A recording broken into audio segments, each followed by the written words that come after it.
사람들은 누구나 이제 자신의 이익을 최대치로 추구하죠. 그런데 모두가 자기 이익을 추구하면 이제 약육강식 정글이 되지 않습니까? 그래서 사실은 사람들은 규칙을 만들죠. 규칙의 집행을 통해서 누구나 이제 공정한 기회를 누리고 경쟁 과정도 공정해야 되고 그 경쟁의 결과물 배분에 있어서도 공정성이 담보되어야 됩니다.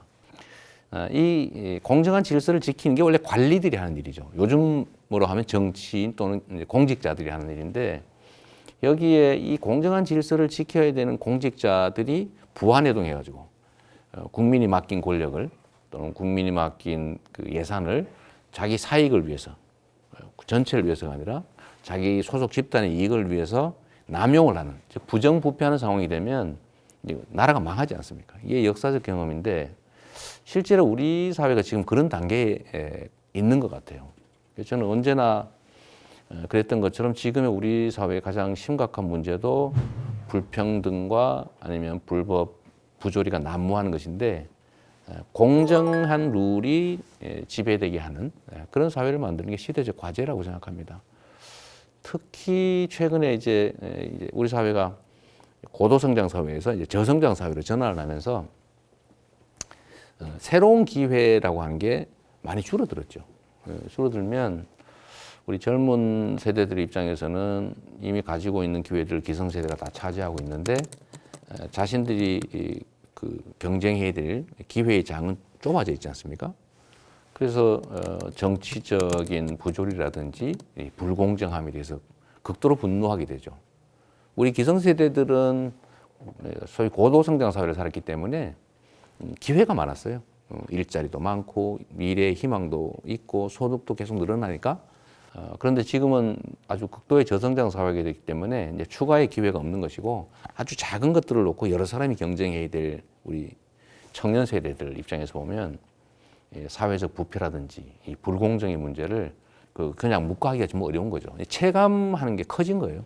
매우 슬픈 사회가 됐는데 그래서 우리 기성세대가 총력을 다해서 해야 될 일은 지속적 경제 성장이고 지속적 성장은 객관적으로는 가능한데 자본도 많고 기술도 더 뛰어나고 교육 수준도 높고 노동의 질도 좋은데 과거보다는 성장이 안 되는 이유는 바로 이 많은 것들을 누군가가 너무 많이 갖고 있어서 활용이 안 돼서 생긴 문제 아니겠습니까?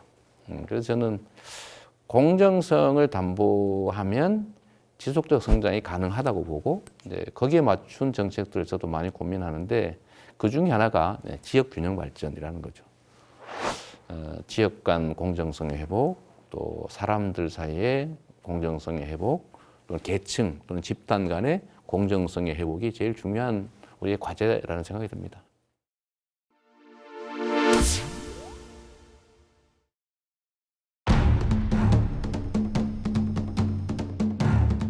지도자는 아니고요. 그러니까 제가 정치 지도자라는 말이 너무 어색하고 안 어울린다고 생각하는 것이 정치인, 행정가는 결국은 국민들을 대리해서 일하는 피용자, 그러니까 고용된 사람 정도, 좀 과거식으로 표현하면 머슴 정도다.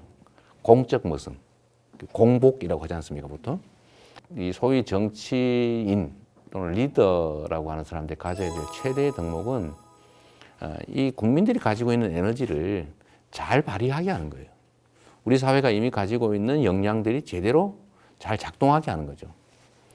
제일 중요한 거는 그래서 저는 이 리더의 철학이라고 생각합니다. 철학과 가치. 결국 방향성이라는 겁니다. 그래서 저는 철학과 가치가 제1의 중요한 가치라고 보고요. 두 번째는 용기입니다. 공인으로 이제 행동하게 되면 선택의 여지가 많아요. 이 선택할 일이 많은데 문제는 언제나 새로운 정책을 시행할 수 있지만 새로운 정책이 효과가 높으면 높을수록 기존에 바뀌어야 될 정책으로부터 혜택 보던 사람들의 저항이 강도가 세집니다. 저는 부당한 기득권들의 저항이 크면 클수록 새로운 질서를 만들 가능성이 높아진다고 보는데 문제는 그걸 결정해야 될 정치인들, 행정가들 입장에서는 자기 표가 떨어지거나 아니면 자기 자신이 위험에 처해줄 수가 있지 않습니까? 그래서 우리는 이제 보통은 쉽게 통합이라는 이름으로 부정부패도 용인하고 싸우지 말고 적당히 좀 넘어가고 누군가가 격렬하게 저항하면 그냥 웬만하면 좀 그냥 눌러두고 싸우지 말지라는 시각이 있지만 아니 그럴 거라면 정치를 뭘로 하겠습니까? 권한을 부여하는 이유는 저항을 극복하고 더 좋은 상태를 만들 힘을 부여하는 거잖아요. 그게 바로 권력인데 그거는 기득권의 저항을 이겨내야 되는 것이고 그러려면 용기가 필요하죠. 그때 중요한 기준은 국민입니다. 그래서 저는 정치인의 철학과 가치에 더해서 두 번째로 중요한 건 역시 이 저항을 이겨내고 새로운 질서를 만들어내는 새로운 정책을 과감하게 시행해서 더 많은 사람들이 혜택 보고 더 행복하고 우리가 가진 자원이 더 효율성을 발휘할 수 있게 하는 선택을 과감하게 할 수 있는 용기, 이게 중요하다고 봅니다. 세 번째로 좀 중요한 건 또 많지만 역시 신뢰라고 생각해요. 개인 간의 약속도 사실은 계약서도 쓰고요. 또 공적인 뭐 법률상의 약속을 안 지키면 처벌도 하고 하는데 정치인이 하는 약속은 안 지켜도 아무런 제재가 없어요.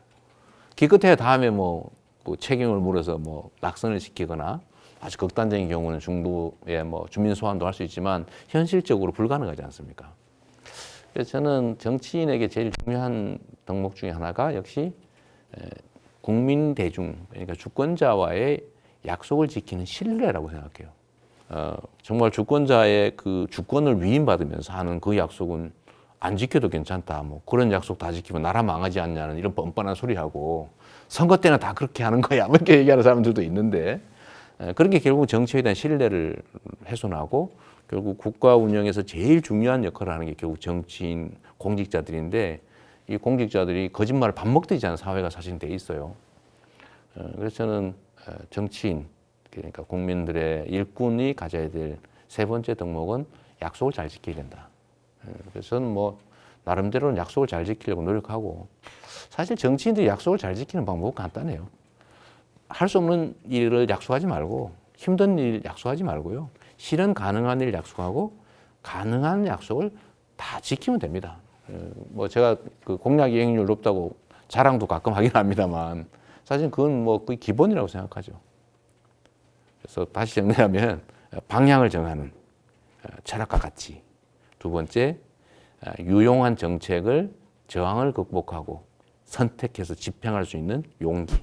그리고 주권자로부터 위임받은 권한을 행사하기 때문에 주권자와의 약속을 잘 지키는 신뢰. 이 세 가지가 제일 중요하다고 생각합니다.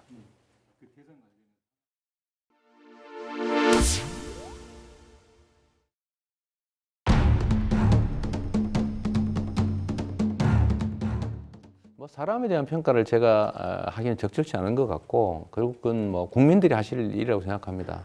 정말로 좀 더 준비하시고 잘 하시면 좋겠습니다. 저는 뭐 꼭 우리 편이니까 우리가 반드시 이겨야 된다 이 생각보다는 좀 잘하기 경쟁을 했으면 좋겠어요. 다른 사람이 뭐 이렇게 발에 걸려 자빠지기만 기다리고 다른 사람 못하기만 기다리고 이런 구태 정치 말고 좀 더 잘하고 국민들에게 있는 대로 다 보여드리고 국민들에게 합리적 선택을 가능하게 하고 또 그 결과에 대해서 스스로 철저하게 책임지는 이런 진정한 합리적 대의민주주의 체제가 좀 정착되면 좋겠고 뭐 거기에 부합되게 하시면 참 좋겠다 그런 생각합니다.